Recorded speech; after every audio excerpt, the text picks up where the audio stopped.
మీరు చూస్తుండగానే మీ కాలిని కట్ చేసి ఆపరేషన్ చేస్తే, మీ కడుపు ఓపెన్ చేసి కుట్లేస్తే ఊహించుకోవడానికే భయంగా ఉంది కదా.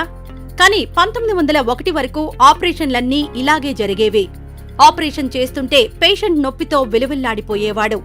కారణం, అప్పట్లో మత్తుమందు అంటే అనస్థీషియా ఇవ్వకుండానే ఆపరేషన్లు చేయాల్సి వచ్చేది. అసలేంటి అనస్థీషియా? ఇది అసలు మన శరీరంపై ఎలా పనిచేస్తుంది? ఈ వీడియోలో తెలుసుకోండి.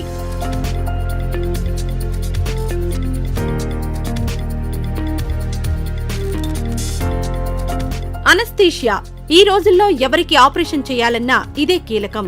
అనస్థీషియా ఇస్తే సదరు పేషెంట్ మత్తులోకి వెళ్లిపోతాడు. అప్పుడు ఆ పేషెంట్ కి డాక్టర్లు ఆపరేషన్ చేస్తారు. ఎంత పెద్ద ఆపరేషన్ అయినా, శరీరాన్ని నిలువునా కత్తిరించినా ఈ మత్తులో ఉన్నవారికి తెలియదు. మత్తుమందుగా 1895లో నైట్రస్ ఆక్సైడ్, 1846లో ఈథర్, క్లోరోఫామ్ వంటి మందులు వాడేవారు.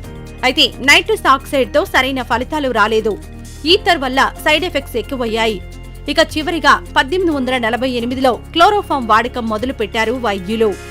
అయితే ఈ క్లోరోఫామ్ ఎంత మోతాదులో వాడాలో తెలియకపోవడంతో పేషెంట్లు చనిపోవడం ప్రారంభమైంది.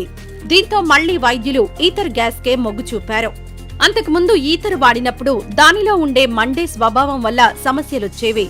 అలాగే ఈథర్ను పీల్చుకోవడం కష్టంగా ఉండడం, రోగులు దగ్గడం, వాంతులు చేసుకోవడం వంటి సమస్యలకు చెక్ పెడుతూ ఈ గ్యాస్ కు ఫ్లోరైడ్ ను కలిపారు. ఆ తర్వాత ఎవరికి ఎంత మోతాదులో ఇవ్వాలి అనే దానిపై అనేక మంది వైద్యులు పరిశోధనలు చేసి వైద్యశాస్త్రంలో ప్రత్యేక సైన్స్ ను కనుగొన్నారు.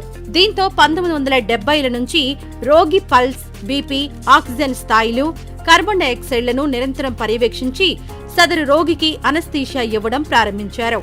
దీనిపై మాంచెస్టర్ యూనివర్సిటీకి చెందిన స్టెఫెనీ స్నో ఓ పుస్తకం కూడా రాశారు.